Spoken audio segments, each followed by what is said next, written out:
Comment s'appellent les magasins de jouets en Chine? On est beaucoup sur internet maintenant quand même. On a eu une période où Toys R Us, se développait beaucoup. Je pense que vous avez encore ça en France, même si en France on est beaucoup sur du jouet club, des trucs comme ça quoi. Mais, ou Pickwick, j'aimais bien Pickwick en France.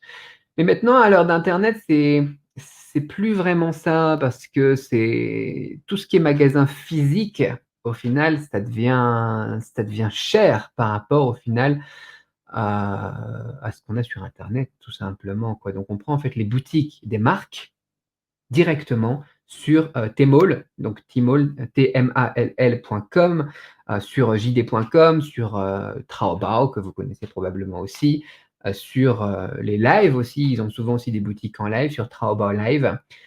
Et du coup, voilà, on va plus vraiment au magasin de jouets. Si tu veux des Lego et bah, tu vas aller sur la boutique Lego, la boutique officielle et du coup, tu vas payer, bah, ça beaucoup moins cher que si tu allais à Toys R Us, par exemple, du coup, qui ont fermé boutique ici à Gouyen, bien avant le tout ce qui était covid et compagnie.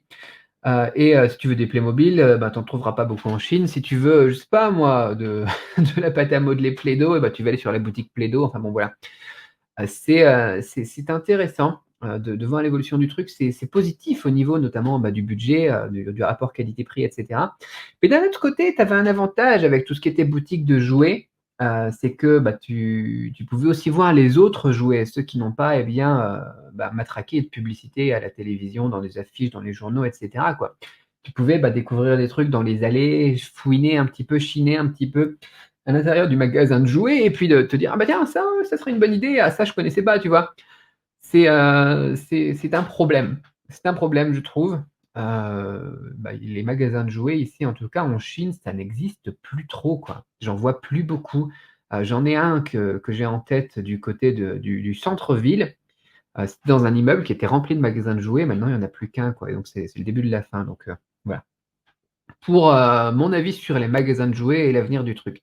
Mais c'est pareil, je pense qu'en France et en plus ça doit être, bien catalysé par le confinement là qui vient d'être renouvelé.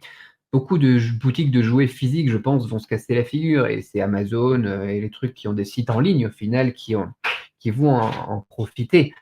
Mais du coup, voilà, tu as plus vraiment cette boutique qui te fait découvrir des nouvelles choses et que tu peux un petit peu, bah, fouiner à l'intérieur et découvrir des trucs, quoi, voilà.